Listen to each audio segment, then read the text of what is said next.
आतमध्ये घुसताना आपल्याला पाहायला मिळत आहे। या ठिकाणी मोठ्या प्रमाणात लाठीचा देखील करण्यात एअरगन देखील आणलेली आहे। या ठिकाणी पाहायला गेलं तर मोठा फौजफाट आहे तो एकत्रित पोलिसांच्या आतमध्ये घुसलेला आहे। पोलीस देखील जे हाताला भेटेल त्यांनी आता प्रत्युत्तर देताना पाहत आहे। दगडी असतील किंवा काही इतर सामान असेल ते देखील आता पोलीस आहेत त्याच्यावर भिरकावून आपल्याला पाहताना मिळत आहे। नक्कीच मयूर, आपण दृश्यांमधून पाहतोय सध्या वांद्रे स्थानक परिसरात प्रचंड तणावाची परिस्थिती पाहायला मिळतेय।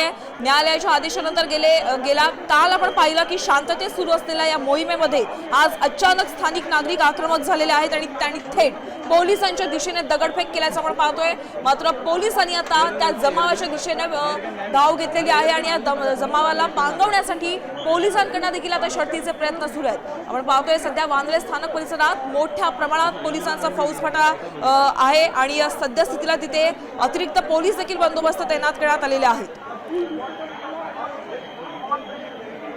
दगडफेक नेमकी कोणत्या बाजूने सुरू होती या संदर्भातही आपण अधिकचे अपडेट जाणून घेणार आहोत। सध्या आपण पाहतोय की पोलीस ही संपूर्ण परिस्थिती आहे ती नियंत्रणात ठेवण्याचं काम करते। यावेळची एक अत्यंत मोठी आणि खळबळजनक बातमी मुंबईतून वांद्रे पूर्व येथील गरीबनगर परिसरातील अतिक्रमण कारवाईला आता एक हिंसक वळण लागलंय। अतिक्रमण हटवण्यासाठी गेलेल्या रेल्वे प्रशासन आणि पोलिसांवर स्थानिकांनी जोरदार दगडफेक करायला सुरुवात केली आहे। आपण दृश्यांमधून पाहतोय या जमावावर आता पोलिसांनी कारवाईला सुरुवात केलेली आहे। पोलिसांकडून लाठीचार्जही करण्यात आलेला आहे। मात्र त्या विरोधाला आपण पाहतोय जमावानं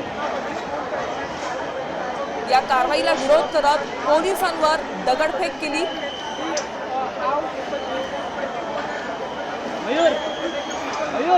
नागरिकांचा रोष आपण वांद्र्यामध्ये पाहतोय की पुनर्वसनाची कोणतीही ठोस व्यवस्था केलेली नाही, त्यामुळे हे स्थानिक रहिवासी आहेत ते आक्रमक झालेले आहेत।